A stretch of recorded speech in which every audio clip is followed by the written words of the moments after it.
and I recognize a few of y'all tonight. I just want to thank you for getting out. Thank you very much. My name is David By. I grew up in a quite little Midwestern town, high with morals and high values, Detroit, Michigan. My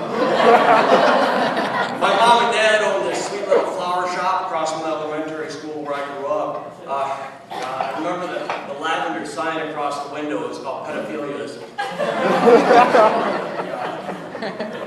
It was a wonderful place. The music teacher made this cute little jingle up on the local radio.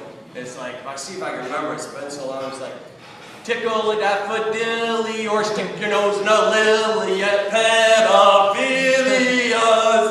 It was a lovely, lovely place. You know, I grew up in that neighborhood. That block was my life. We're right next to this store. It was a boutique for women with plus-size panties. It was what was it called? Big fucking pussies. I remember I used to help the ladies carry out their purchases because I was a gentleman. They had like 5-gallon buckets of douche and bounty paper towels with a clothesline. And chimney sweeps. Lots of chimney sweeps. I don't want to mislead you though. I don't want to mislead you because growing up at Pedophilias was not a bowl of cherries. Let me tell you. We had this crazy customer, his name was Fivel. He was a stuttering anti-Semite. And he'd come in and he'd be like, God hates. And I'm like, what is it, Fivel? What's he hate? Jigsaw puzzles, right? No, Joy Behar? Joy Behar, is it? No, Juju fruits. Oh, I hate them too. And then my mom would come in, and she's a crazy Sicilian to add on top of it, and she'd be like, David! And I'm like, oh God. Every time she yelled at me, she compared me to famous people. She goes, David, you never finish anything. You're just like Hitler. And I'm like, oh. Dad always knew how to make me laugh. I mean, growing up in Detroit, every single Friday night, he would wake me at 3 in the morning and take me out to the streets and hire black youth to carry TVs through the white neighborhoods. You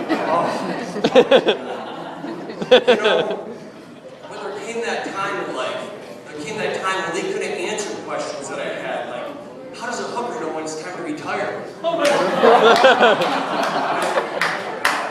You know, why don't they use pictures of the royal family to stop incest?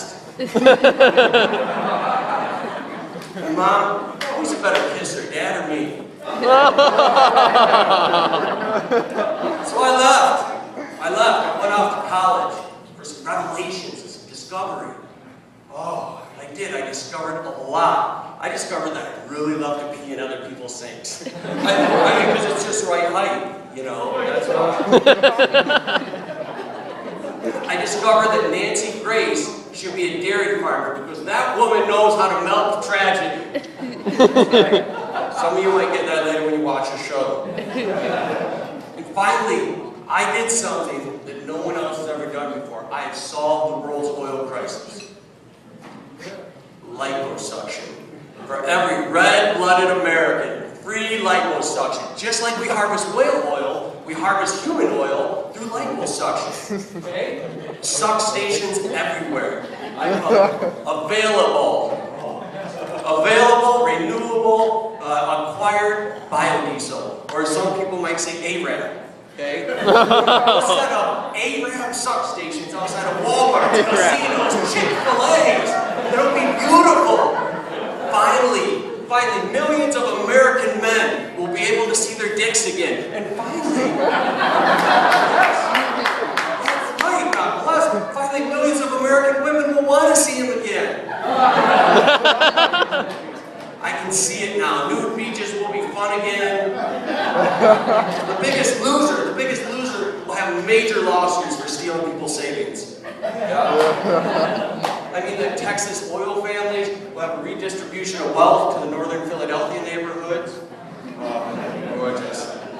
I just gotta say, the most important thing about that, though, is that the United States of America will be a sole superpower. They will. China, you can't get mad. You created us. You're the one that gave us a super Chinese buffet. the fat shall inherit the earth. I tell you, United States rich, Samoa rich, Ethiopia still very poor. From the belly, for the cars, hail Taco Bell. God bless America. I'm David Ryan. That's my time.